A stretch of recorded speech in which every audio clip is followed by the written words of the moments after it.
Midsummer is not just a date on the calendar. It is Scandinavia's greatest folk celebration. A defining moment when we pack our cars, leave the cities, and gather under the open sky. While our neighbors celebrate with traditional bonfires, the Swedish Midsummer has remained uniquely centered around greenery, dance, and community. It's a festival of traditional food and the fleeting, long-awaited Nordic summer. But beneath the surface lies something much older. Midsummer has its deepest roots in pre-Christian times. Long before we raised maypoles, people gathered to welcome the summer solstice, the longest day of the year.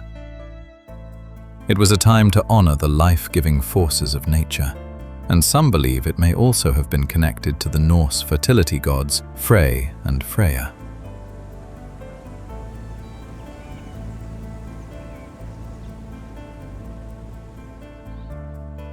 When the Church later sought to Christianize the region and turn the celebration into St. John's Day, the older traditions endured.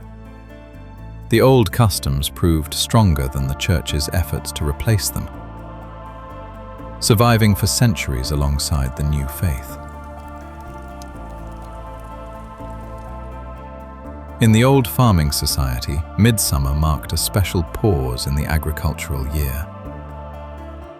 The spring planting was finished, and before the heavy harvest began, people finally had a chance to rest, celebrate, and meet.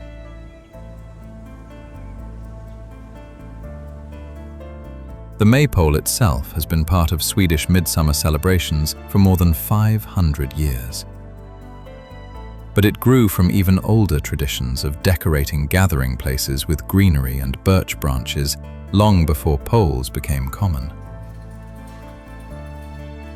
The Swedish word for the maypole, majstång, actually has nothing to do with the month of May. It comes from the old word maja, meaning to decorate with greenery. Dressing the pole, our homes, and ourselves in birch leaves and wildflowers was rooted in ancient folklore.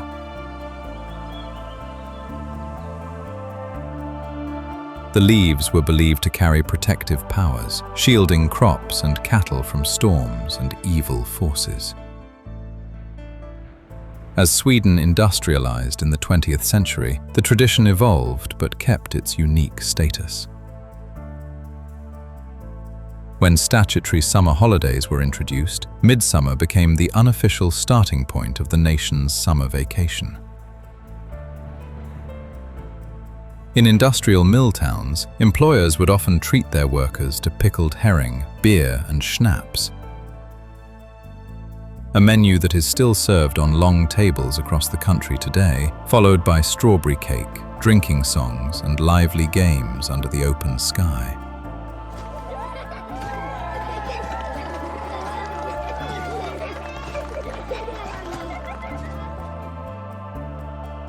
But it is when evening fades into the luminous, sleepless midsummer night that the folklore truly comes alive. For centuries, young people danced until sunrise, often ignoring the Church's condemnation of these wild and romantic festivities. In the far north, the sun never sets. And further south, daylight simply melts into a twilight that lingers until dawn.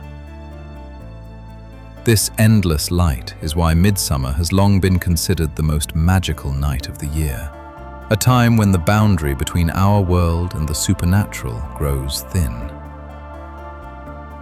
In the past, people would roll naked in the dew to absorb the earth's healing energy, or drink from sacred springs in search of health and good fortune. And it is within this living folklore that we find Midsummer's most enduring symbol. The tradition of picking 7 different kinds of wildflowers in total silence, climbing over 7 fences, and placing them beneath your pillow to dream of the person you will one day marry.